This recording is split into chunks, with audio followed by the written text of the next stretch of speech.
अस्सलाम वालेकुम दोस्तों, कैसे हैं आप सब। मेरा नाम है खुर्शीद। मैं आज आपको बताऊंगा अगर आपकी वर्डप्रेस वेबसाइट में डेटाबेस एरर आ रहा है तो हम इसको कैसे रिजॉल्व कर सकते हैं। इस वक्त हम कंट्रोल पैनल यूज़ कर रहे हैं डायरेक्ट एडमिन। तो अपने कंट्रोल पैनल में आए, फाइल मैनेजर एक नए टैब पे ओपन कर लें।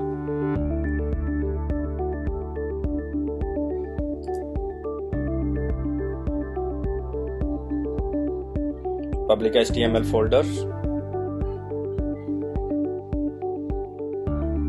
WordP config फाइल,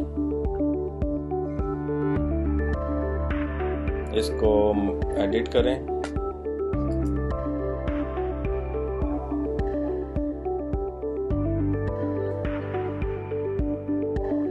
इसमें हम वैल्यू चेंज करेंगे डेटाबेस नेम, पासवर्ड और यूज़र वाली।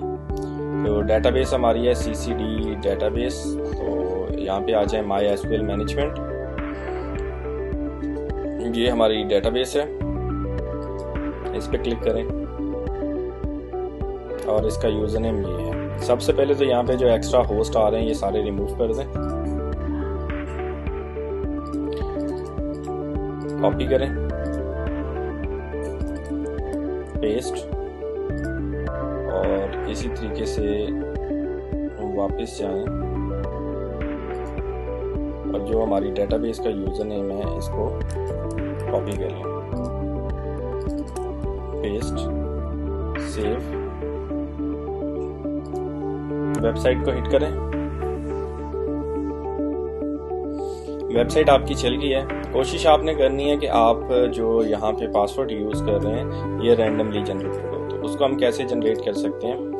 वापस आएँ डेटाबेस के अंदर, ये आपका यूज़र है, चेंज पासवर्ड, यहाँ पे क्लिक करें, एक पासवर्ड जनरेट हो जाएगा।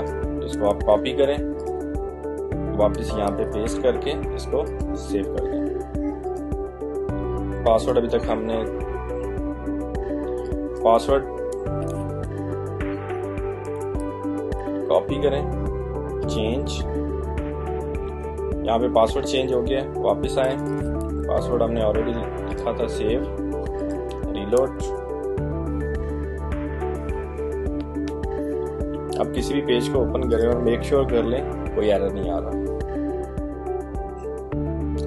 आज के लिए इतना ही। अपना ख्याल रखें। अल्लाह हाफिज़।